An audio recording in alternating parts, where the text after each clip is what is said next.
আপনার আমার পরিচিত বাবর সাহেব তিনি বলছেন বাংলাদেশে অবৈধ অস্ত্র প্রচুর ঢুকে গেছে।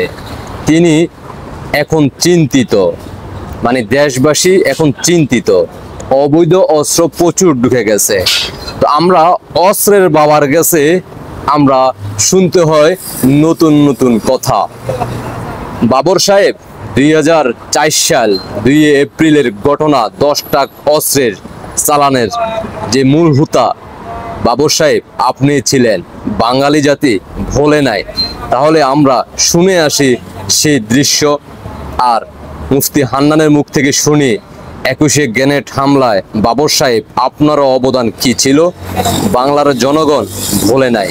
শুনে আসি আমরা পুরনো ইতিহাস। চট্টগ্রামের দামপাড়া পুলিশ লাইন মাঠে 2004 সালের 2 এপ্রিল দুপুরের পর যখন পুলিশ ও সেনা সদস্যরা অস্ত্রগুলো বের করছিলেন, তখন তারাই হতবাক হচ্ছিলেন। এর আগে কখনোই এ ধরনের অত্যাধুনিক আনকরা অস্ত্র দেখেনি তাদের অনেকেই। 10 ট্রাক অস্ত্রের মধ্যে প্রায় 1300 SMG, 400 rifle, 150 Locket launcher, 12 lakh গুলি এবং 27,000 গ্রেনেড ছিল।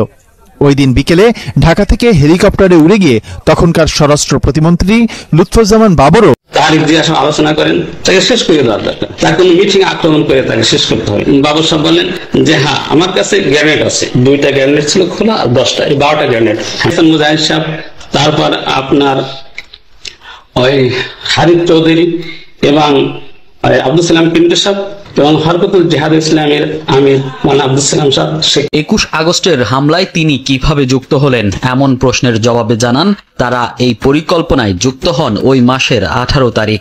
হুজিবির আমির আব্দুস সালাম, জেনারেল সেক্রেটারি শেখ ফরিদ এবং সাংগঠনিক সম্পাদক আহসানুল্লাহ কাজল তাকে খবর দেন। 21শে আগস্টে আমার সর্বপ্রথমে এর সাথে ইনভলভ এবং যুক্ত হই আমি 18 তারিখে। ওরা ওর মাধ্যমে আমাকে খবর দেয় যে একটা মিটিং আছে, অবশ্যই তাকে আগামী দিন সকালে এই 18 তারিখে তুমি সকালে চলে আসার জন্য বলো। মুফতি হান্নান জানান তাদের সংগঠনের অন্য নেতারা তাকে জানিয়েছেন এই হামলা পরিকল্পনা নিয়ে বনানীর হাওয়া ভবনে 2টি বৈঠক হয়েছিল। এরপর আরও একটি বৈঠক হয়, সেখানেই পরিকল্পনা হয় আওয়ামী লীগ সভাপতি শেখ হাসিনাকে হত্যার। কি দেশবাসী শুনলেন তো, কারা বিগত দিনে একের পর এক অস্ত্র নিয়ে বাংলাদেশকে একটা জঙ্গি রাষ্ট্র হিসেবে চেষ্টা চালিয়েছিল, বাংলাদেশের ভূখণ্ডকে আফগানিস্তান, পাকিস্তান, লিবিয়ার মতো বানানোর চেষ্টা করছিল। আজকে তারা যখন জেল খাটে মৃত্যুর মুখোমুখি হয়ে ওইখান থেকে কোনো রকমে 5 আগস্ট ঘটানোর পরবর্তীতে সর্বপ্রথম তাদেরকে বের করে নিয়ে আসা হয়, তখনই দেশবাসী বুঝতে পারছিল জুলাই আন্দোলনের সময় কারা জড়িত ছিল, কারা আন্দোলন করছিল। 5 আগস্টের পর থেকে একের পর এক মৃত্যু দণ্ডপ্রাপ্ত আসামিরা, যাবজ্জীবন আসামিরা, সন্ত্রাসীদেরকে আগে মুক্ত করে 24-এর রাজাকার বংশের আন্দোলনকারী যারা এটার পিছনে কাজ করে গেছে। আর তাদের মুখ থেকে আমরা শুনতে হয় বর্তমানে নাকি ইন্ডিয়া থেকে প্রচুর অস্ত্র পাঠাইছে বাংলাদেশকে সামনের নির্বাচনে ব্যাঘাত ঘটার জন্য।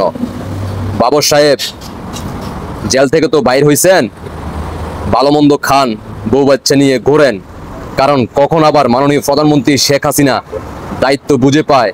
আর এইবার তো কোনো আইনি প্রক্রিয়া চলবে না, এবার সরাসরি ফাঁসির মঞ্চে, কারণ কারাগার থেকে কোনো আইনি প্রক্রিয়ায় আপনারা বের হন নাই, সরাসরি বের হয়ে গেছেন। তো সুতরাং মাননীয় প্রধানমন্ত্রী শেখ হাসিনা যদি 12 ঘন্টার জন্য দায়িত্ব বুঝে পায়, আর কোনো ধরনের আইনের প্রক্রিয়া পরিচালনা করা হবে না, দ্রুত ফাঁসির মঞ্চে গলায় ঝুলতে হবে। ভালো মন্দ খান, জাকসু নির্বাচনে ফেল হওয়ার পর বিএনপি নেতাদের একের পর এক মন্তব্য দেখা দেশবাসীও হাসে, ফেরাউনা হাসে, শয়তানও হাসে। ইবলিস শয়তান বলে, হে আল্লাহ তুমি আমারে শয়তানের বাপ বানাইলা। আমার তো মনে হয় বাংলাদেশে আমার চেয়েও বড় বড় বাফেরা এখন 5 আগস্টের পর থেকে দেখা যাচ্ছে। ধন্যবাদ। আপনাদের ব্যক্তিগত মতামত অবশ্যই কমেন্টে জানিয়ে যাবেন। আল্লাহ হাফেজ।